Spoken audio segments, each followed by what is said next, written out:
নমস্কার বন্ধুরা, welcome to সায়নিস kitchen.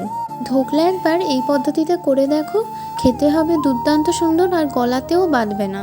সবার প্রথমে আমাদের লাগছে চিনি, নুন ও একটা পাতিলেবু। পাতিলেবুটা আমি এখানে স্লাইস করে নিয়েছি। আর লাগছে বেকিং সোডা। একটা বাটিতে জল নিয়ে নিলাম, নিয়ে ওখানে চিনি আর নুনটা দিয়ে ভালো করে মিশিয়ে নেব। এবার এখানে অর্ধেকটা পাতিলেবুর রস দিয়ে দেবো। পাতিলেবুর রস দিয়ে ভালো করে মিশিয়ে নেব। মিশিয়ে নিয়ে এবার এদিকে আমাদের লাগবে 1 কাপ বেসন।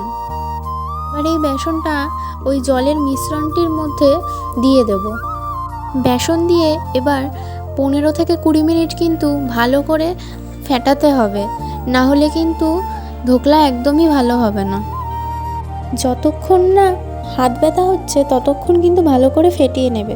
দেখবে ফেটাতে ফেটাতে আস্তে আস্তে খুব সুন্দর একটা স্মুথ ব্যাটার হয়ে যাবে। চলো এবার এদিকে একটা সুগার সিরাপ বানিয়ে নিই। এখানে আমাদের লাগবে কারিয়া পাতা, কাঁচা লঙ্কা ও কালো সর্ষে। কড়াতে তেল দিয়ে কাঁচা লঙ্কা সর্ষেটা দিয়ে দিলাম, তার সঙ্গে দিয়ে দিচ্ছি কারি পাতা। কারি পাতা দিয়ে কিছুক্ষণ নেড়ে দিয়ে দেবো ওর মধ্যে জল। এবার এর মধ্যে অ্যাড করব চিনি। চিনি দিয়ে 2 থেকে 3 মিনিট ভালো করে ফুটিয়ে নিলেই দেখবে কত সুন্দর আমাদের সুগার সিরাপ তৈরি হয়ে গেছে। এবার এদিকে আমাদের বেসনটাও কিন্তু 15 থেকে 20 মিনিট ভালো করে ফেটানো হয়ে গেছে। এবারে তোমরা কি করে বুঝবে যে এটা ফেটানোটা ঠিকঠাক হয়েছে কিনা? একটা বাটি বা কাপে জল নিয়ে নেবে, নিয়ে ওর মধ্যে একটুখানি এরকম ফেলে দেখবে। যদি দেখো যে নিচ থেকে এরকম ভেসে উঠছে তাহলে বুঝবে যে তোমার ব্যাটারটা একদম রেডি।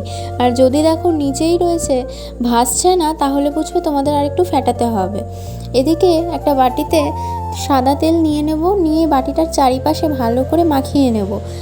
এইবারে ওই ব্যাটারটার মধ্যে দিয়ে দেবো বেকিং সোডা এবং তার মধ্যে লেবুর রস দিয়ে দেবো। এবার ভালো করে ব্যাটারটা আবারও মিশিয়ে নিতে হবে।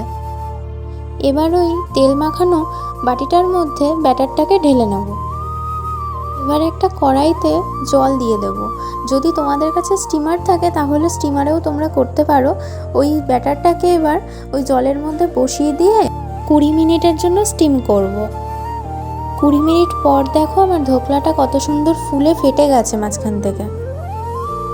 এবার একটা চাকুর সাহায্যে দেখে নেবে যে ধোকলাটা ঠিকঠাক হয়েছে নাকি। যদি দেখো এরকম গায়ে লাগছে না তাহলে বুঝবে যে তোমার ধোকলা একদম রেডি। এবার একটা থালায় ধোকলাটাকে ঢেলে নেব।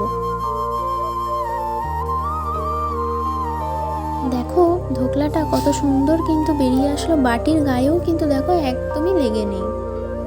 এবার ধোকলাটা সুন্দর করে পিস করে নেব। দেখো ধোকলাটা কত সুন্দর সফট হয়েছে। এবার ওই সুগার সিরাপটা ধোকলার মধ্যে দিয়ে দেব।